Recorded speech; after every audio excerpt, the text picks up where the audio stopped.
Ons gaan vanoggend 'n toetrede lied sing van Gesang 177 en as lofsang sonder aankondiging na die foto met seëngroet sing ons Gesang 215 verse 1 tot 4.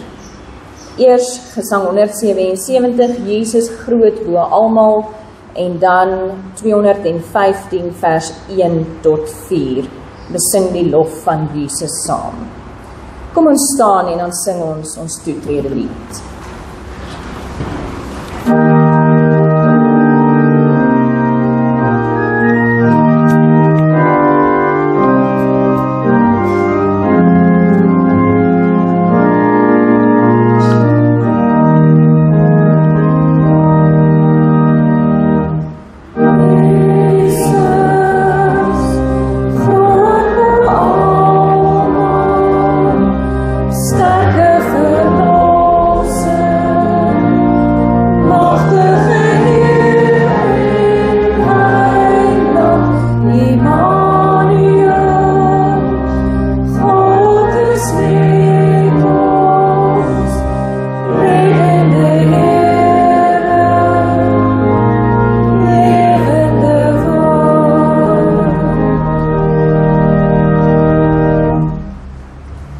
Geliefdes, die woord van God sê, bekeer julle, want die koninkryk van die hemel het naby gekom.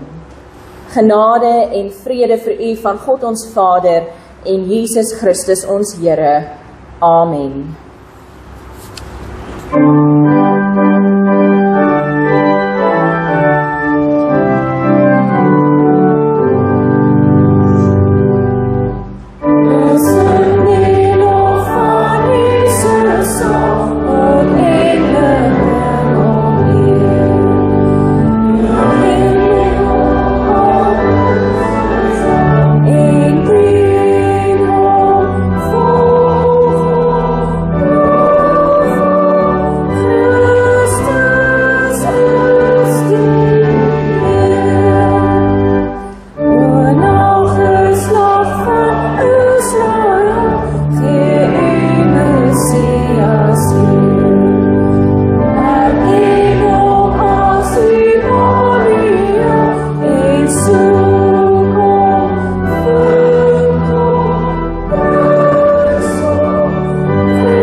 Gemeente, na die voorlees van die wet sing ons van Gesang 233 en na die belydenis van Gesang 256. Broers en susters, die woord van God sê, ons het ons lewe in kwaadwilligheid en jaloesie deurgebind. Ons was haatlik en het mekaar gehaat. God se wet eis liefde van ons. Hoor hoe som Jesus die wet vir ons op in Matteus 22 vers 35 tot 40. En een van hulle, 'n wetgeleerde, het hom met 'n vraag probeer vastrek. Meneer, vra hy, wat is die grootste gebod in die wet? Jesus antwoord hom, jy moet die Here jou God lief hê met jou hele hart en met jou hele siel en met jou hele verstand. Dit is die grootste en die eerste gebod. En die tweede wat hiermee gelyk staan is, jy moet jou naaste lief hê soos jouself. In hierdie 2 gebooie is die hele wet en die profete saamgevat. Ons het bewus geword van hoe kwaadwillig en haatlik ons lewens is. Laat ons skuld bely, kom ons sing van Gesang 233.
Broers en susters, nou dat ons deur ons sang ons kwaadwilligheid teenoor God en ons naaste bely het, verseker die Here ons van sy genade.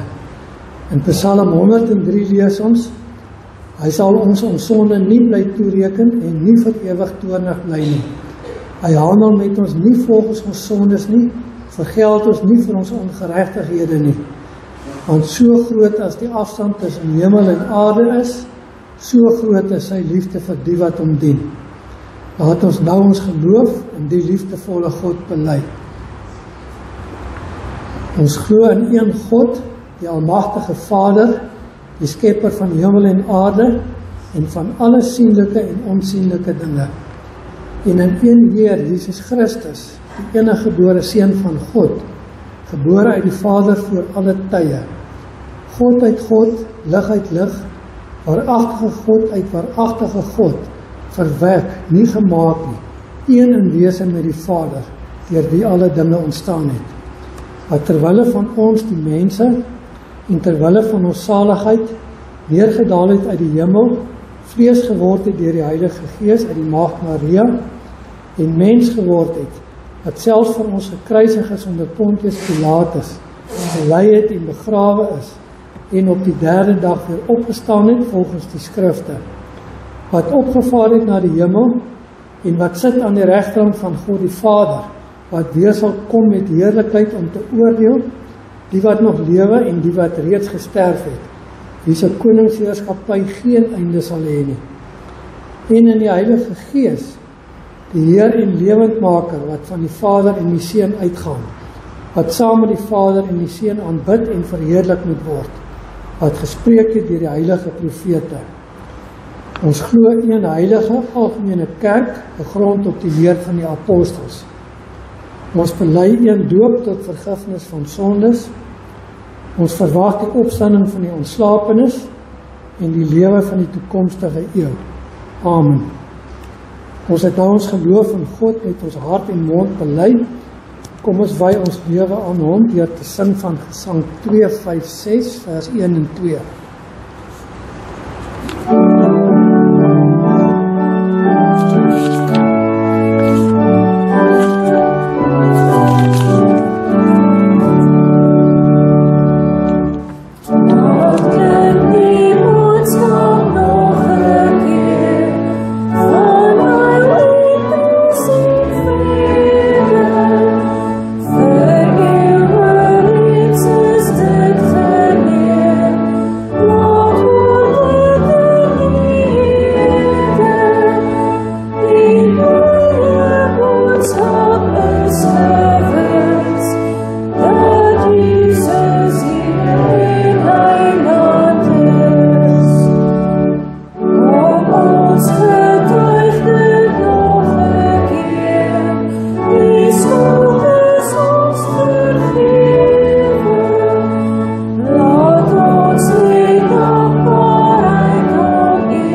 gaan vanoggend uit 2 gedeeltes lees, een uit die Ou Testament en een uit die Nuwe Testament. Ons gaan eers lees uit 2 Konings hoofstuk 1, die eerste 8 verse. Dit is op bladsy 393 in die Bybel voor my, 2 Konings hoofstuk 1. En die tweede gedeelte kom uit Matteus hoofstuk 3. Daar die eerste 12 verse, dis op bladsy 7 in die Nuwe Testament. Matteus 3. Maar kom ons lees eers uit 2 Konings 1. Die opskrif by die gedeelte is die Here straf vir Ahasia. Na die dood van Agab het Moab in opstand gekom teen Israel. Ahasia het in Samaria deur sy bokamer se traliewerk geval en hom ernstig beseer. Hy het boodskappers gestuur met die opdrag: gaan raadpleeg vir Baal-Zebub, die koning van Ekron, om te hoor of ek die god van Ekron, om te hoor of ek hierdie besering sal oorleef. Maar die engel van die Here het vir Elia die Tisbiet gesê: loop gou die boodskappers van die koning van Samaria tegemoet en sê vir hulle: is daar dan geen god in Israel nie, dat julle vir Baal-Zebub, die god van Ekron, gaan raadpleeg? Daarom sê die Here vir die koning: jy sal nie opstaan uit die bed waarin jy gaan lê het nie, jy gaan sterf. Toe vertrek Elia en die boodskappers het omgedraai na die koning toe. Hy vra toe vir hulle: waarom het julle omgedraai? Hulle het hom geantwoord: 'n man het ons tegemoet geloop en vir ons gesê: gaan terug na die koning wat vir julle gestuur het en sê vir hom: so sê die Here, is daar dan geen god in Israel nie, dat jy boodskappers stuur om Baal-Zebub, die god van Ekron, te raadpleeg? Daarom sal jy nie opstaan uit die bed waarin jy gaan lê het nie, jy gaan sterf. Die koning vra hulle toe: hoe het die man gelyk wat vir julle tegemoet geloop en hierdie dinge vir julle gesê het? Hulle het geantwoord: dit was 'n man met velklere aan en met 'n velgordel om sy middel. Daarop sê die koning: dit moet Elia die Tisbiet wees. Tot sover uit 2 Konings 1. En dan gaan ons na Matteus hoofstuk 3. Johannes die Doper en sy prediking. In daardie tyd het Johannes die Doper in die woestyn van Judea begin preek en gesê: bekeer julle, want die koninkryk van die hemel het naby gekom. Hy is die een wat die profeet Jesaja bedoel het toe hy gesê het: iemand roep in die woestyn, maak die pad vir die Here gereed, maak die paaie vir hom reguit. Hierdie Johannes het klere van kameelhaar gedra met 'n leerband om sy heupe en hy het van sprinkane en veldheuning gelewe. In die dae het Jerusalem en die hele Judea en die hele omgewing van die Jordaan na hom toe gestroom. Hulle het hulle sondes bely en hulle deur hom in die Jordaanrivier laat doop. Toe hy merk dat baie van die Fariseërs en die Sadduseërs kom om deur hom gedoop te word, sê hy vir hulle: julle slange, wie het julle wys gemaak dat julle die dreigende toorn kan ontvlug? Dra liewer vrugte wat bewys dat julle bekeer is. Julle moet julle nie verbeel dat julle by julleself kan sê: ons het Abraham as voorvader nie.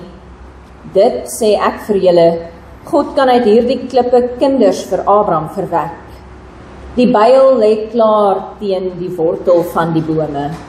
Elke boom wat nie goeie vrugte dra nie, word uitgekap en in die vuur gegooi. Ek doop julle wel met water, omdat julle julle bekeer het, maar hy wat na my kom is my meerdere, en ek is nie eers werd om sy skoene uit te trek nie. Hy sal julle met die Heilige Gees en met vuur doop. Hy het sy skop in sy hand, en hy sal sy dorsvloer deur en deur skoon maak. Sy koring sal hy na die skuur toe bring, maar die kaf sal hy met 'n onblusbare vuur verbrand. Hier eindig ons skriflesing. Die woord van God is lewend en kragtig. Dit is skerper as enige swaard. Dit beoordeel die bedoelings en gedagtes van die hart. Kom ons bid nou saam.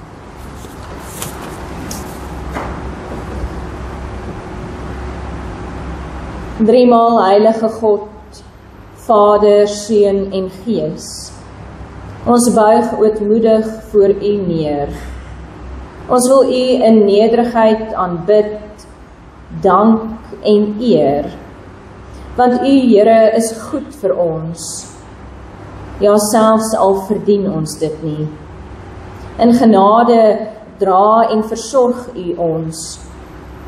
In Jesus Christus red U ons. Waar ons nou weer in adventtyd is en ons self voorberei om U koms te herdenk, bid ons vir geestelike insig, vir geloofsgroei. Ons bid vir 'n stikkende wêreld wat U goeie nuus moet hoor. Ons bid vir ons gemeente, o Heer, vir ons lidmate. Ons vra vir uitkoms waar daar siekte en nood is. Ons vra dat U die kommer in ons harte sal verlig. Ja, ons bid vir U teenwoordigheid hier by ons. Amen.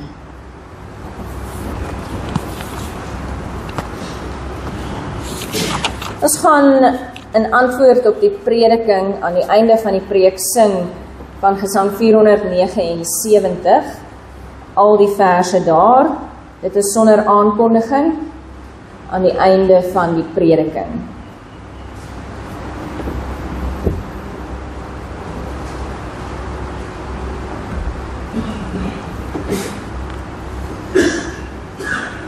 Geliefdes in ons Here, 2 profete, 1 boodskap. Elia met velklere en 'n velgordel om die middel wat vra, is daar dan geen God in Israel nie? Johannes met klere van kameelhaar en 'n leerband om die heupe wat vra, wie het julle wys gemaak dat julle die dreigende toren kan ontvlug? 2 onkonvensionele predikers met 'n boodskap wat gelowiges nie wil hoor nie. Julle vergeet vir God, maar maak julle self wys dat julle verhouding met God reg is. Die profeet Elia tree in opdrag van die Here op wanneer hy vir koning Ahasia aanspreek, omdat die koning van die Here vergeet het. Ahasia was ernstig beseer nadat hy deur sy bokamer se traliewerk geval het. Hy stuur dan sy boodskappers om die afgod van 'n buurnasie te raadpleeg oor sy herstel en welstand. Maar die Here, die God van Israel, roep egter sy profeet Elia om vir koning Ahasia 'n boodskap te stuur. En die Here vra vir Ahasia, is daar dan geen God in Israel nie, dat julle vir Baal-Zebub, die God van Ekron, raadpleeg? Omdat koning Ahasia van die Here vergeet het, en om eerder na vals afgode wend, spreek die Here sy oordeel oor Ahasia uit. Hy sal sterf. In hierdie episode in 2 Konings 1 bring Elia 'n boodskap van oordeel vir die koning. Herinner hy koning Ahasia aan wie eintlik die ware lewende God is en wat die gevolge daarvan is wanneer gelowiges van God vergeet. Hierdie boodskap het Elia natuurlik nie baie gewild gemaak nie. Soos talle ander profete was Elia ook maar 'n uitgeworpene uit die samelewing, verwerp deur sy eie mense omdat hy verkondig wat hulle nie wil hoor nie. draai terug na God toe. Ten spyte van teenkanting en kritiek vanaf die konings teenoor wie Elia profeteer, was Elia nietemin een van die profete wat baie prominent figureer in Israel se geloof en herinnering. Boonop was Elia een van slegs enkele mense in die Bybel wat direk in die hemel opgeneem is, sonder om te sterf. En op grond van hierdie tradisie rondom die profeet Elia, was daar by God se volk die verwagting dat Elia weer eendag aan die einde van tyd met die aanbreek van God se koninkryk sal terugkeer. En dan baie jare later lees ons van nog 'n figuur in die Matteus Evangelie, die figuur van Johannes die Doper. Hy wat uitgebeeld word as te ware as 'n tweede Elia. Johannes die Doper lyk soos Elia met dieselfde kleredrag, dieselfde afgesonderde woestyn leefstyl, maar meer nog, Johannes die Doper se boodskap klink dieselfde as die van Elia. Mense vergeet van God en moet hulle bekeer. Die koninkryk van God is immers op hande. Vir die Jode van daardie tyd sou Johannes die Doper se voorkoms, leefstyl en verkondiging hulle herinner het aan die profeet Elia van destyds. Dit was alles 'n aanduiding dat dit wat hulle vanuit die Ou Testament verwag het, nou 'n werklikheid geword het. Die tyd het aangebreek, die koninkryk van God is hier. Daarom dat soveel mense na Johannes die Doper toe stroom, vanuit Jerusalem, die hele Judea en die omgewing van die Jordaan. Daarom dat hulle sonde bely, want God se koninkryk eis geregtigheid. Dit veronderstel bekering. As teken hiervan word die mense deur Johannes in die Jordaanrivier gedoop. Daardie selfde rivier wat die Israeliete oorgesteek het om in die beloofde land aan te kom. Nou sien die volk in die verkondiging van Johannes die Doper nuwe beloftes wat vorm aanneem en ou beloftes wat in vervulling gaan. Ja, selfs die Fariseërs en Sadduseërs kom om deur Johannes gedoop te word. Maar Johannes sien reg deur hulle. Hy spreek hulle aan, baie skerp. Julle slange, wie het julle wys gemaak dat julle die dreigende toorn van God kan ontvlug? Johannes herinner die geestelike leiers van sy tyd dat dit nie genoeg is om net te sê dat jy jou bekeer en dan gedoop word nie. Nee, dit moet deur jou dade en gesindheid bewys word. Maar nou weet ons vanuit die evangelies dat die geestelike leiers van daardie tyd skynheilig was. Hulle het hulle gesag misbruik en ten koste van die mense hulle eie belange bevorder. Daarom dat Johannes hulle daarop wys dat net omdat hulle sê hulle is kinders van Abraham, met ander woorde deel van die uitverkore volk van God, net omdat hulle self dit noem, beteken dit nie dat hulle outomaties gered is of goeie mense is of dat hulle verhouding met die Here reg is nie. Nee, Johannes sê die vrug van ware bekering moet in 'n mens se lewe sigbaar wees. Om 'n kind van God te wees beteken dat 'n mens soos 'n kind van die Here sal optree, sal praat, aan God gehoorsaam sal wees. Die byl lê klaar teen die wortel van die bome. Elke boom wat nie goeie vrugte dra nie, word uitgekap en in die vuur gegooi. Maar nou geliefdes, wat het hierdie twee profete en hulle boodskap met ons te maak, hier waar ons in nog 'n Kersseisoen is. In ons kultuur, wat maar oorheers word met hierdie verbruikersingesteldheid, waar 'n mens is wat jy koop, in ons tyd waarin ons leef, waarin die fokus so op die individu val, in hierdie tyd en kultuur word die ganse feesseisoen rondom Kersfees en Advent baie dikwels gereduseer tot mooi woorde en soetsappige waardes. Soveel so dat dit selfs vir ons gelowiges, kerkmense, naderhand maar net gaan oor die oppervlakkige viering van vreugde en vrede en liefde en liggies. Maar dit verarm egter ons verstaan van die volle betekenis van Jesus Christus se koms. Sy koms bring redding, ja, maar ook straf. Genade, maar ook oordeel. Dit is twee kante van dieselfde muntstuk. Die frase waarmee Matteus 3 vers 1 begin, in daardie tyd, is in Grieks dieselfde frase wat die profete in die Ou Testament gebruik wanneer hulle praat oor die dag van die Here.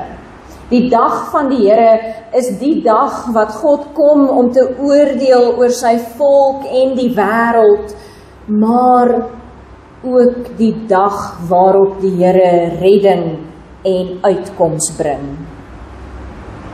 Ja, die verlossingsoomblik en die oordeelsoomblik is dieselfde oomblik. Daar kan nie verlossing sonder oordeel wees nie. En die verlossing deur oordeel kan nie trefkrag hê sonder dat daar by 'n mens inkering en bekering is nie. 'n Wegdraai van die sonde en 'n terugdraai na God. En so wil die profete van ouds, Elia, Jesaja, Jeremia, noem hulle op, maar ook Johannes die Doper, 'n profeet van sy tyd, wil hulle verkondiging ons herinner aan watter betekenis Christus se koms vir ons lewens het. Dit gaan oor God se koninkryk wat aanbreek in die geboorte van sy seun. Dit gaan oor God wat kom om in ons midde te wees.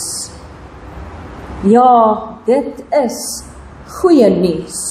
Dit is nuus wat vreugde en vrede en hoop en liefde en redding bring. Maar terselfdertyd is dit ook nuus wat ons noodgedwonge laat selfondersoek doen. Die heilige God van hemel en aarde, verlosser en raadsman, daal na ons neer, kom woon in ons midde. Hoe lyk ons lewe voor die aangesig van die magtige God? Hoe sien ons verhouding met God daaruit? Vergeet ons nie ook maar van God en wend onsself dan tot allerlei aardse wyshede en raadgewers wat vir ons vals sekerhede gee, omdat hulle verkondig en vertel wat ons graag wil hoor nie. Of troos ons onsself soos die Fariseërs en die Sadduseërs daaraan dat ons darm Christene is en daarom geredde goeie mense. Mag hierdie Advent en Kerstyd eerder vir ons 'n tyd van selfondersoek wees. 'n Tyd van nederig word voor God met al ons tekortkominge, sonde en foute. 'n Tyd van verootmoediging en skuldbelydenis. 'n Tyd waarin ons die diepe betekenis van God se genade beoordeel en sy regverdige redding begryp. Mag ons, geliefdes, in hierdie tyd vrugte dra wat bewys dat ons bekeer is. Amen.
Ons dank nou saam.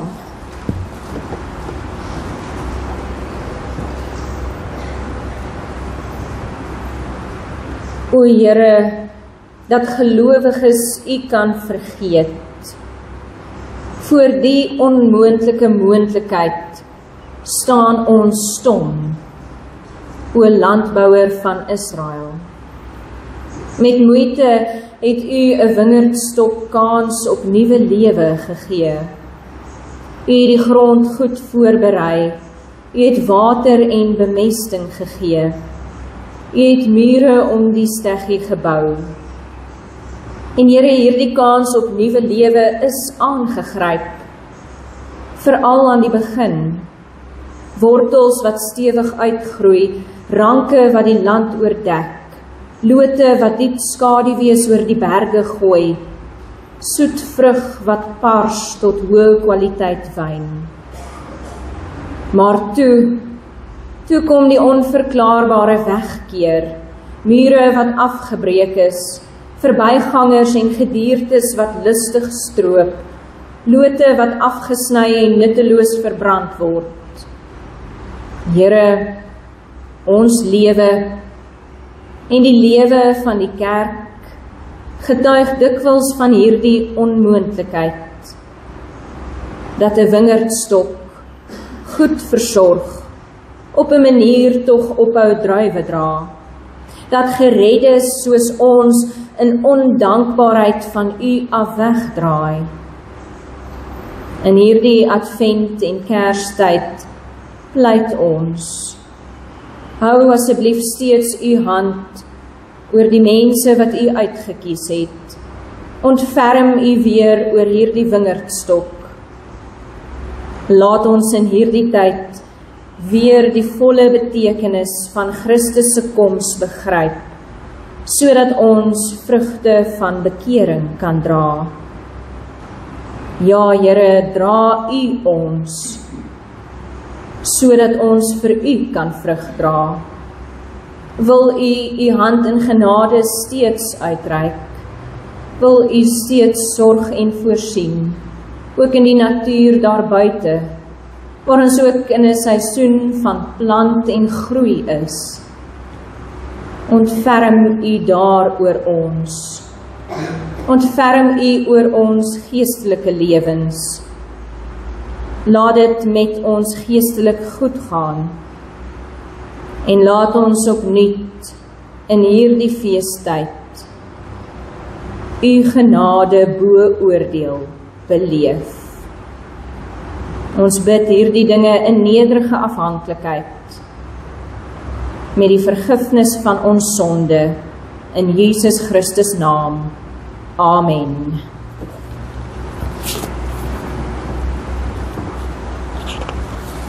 Ons gaan nou ten slotte saam sing van Gesang 332. Al die verse daar, God se liefde so oneindig, sien die nood van sondaars raak, en God stuur vir al die Christus, wat van sondaars kinders maak. Heer, ons leef steeds soveel kere of u liefde ons nie raak, en vergeet van al u goedheid, wat van ons u kinders maak.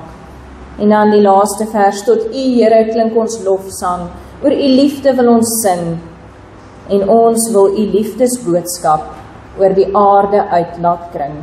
Kom ons sing dit ten slotte al 4 die verse staande saam.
Ontvang nou die seën van die Here, die genade van ons Here Jesus Christus, die liefde van God ons Vader en die gemeenskap met die Heilige Gees sal met u elkeen wees.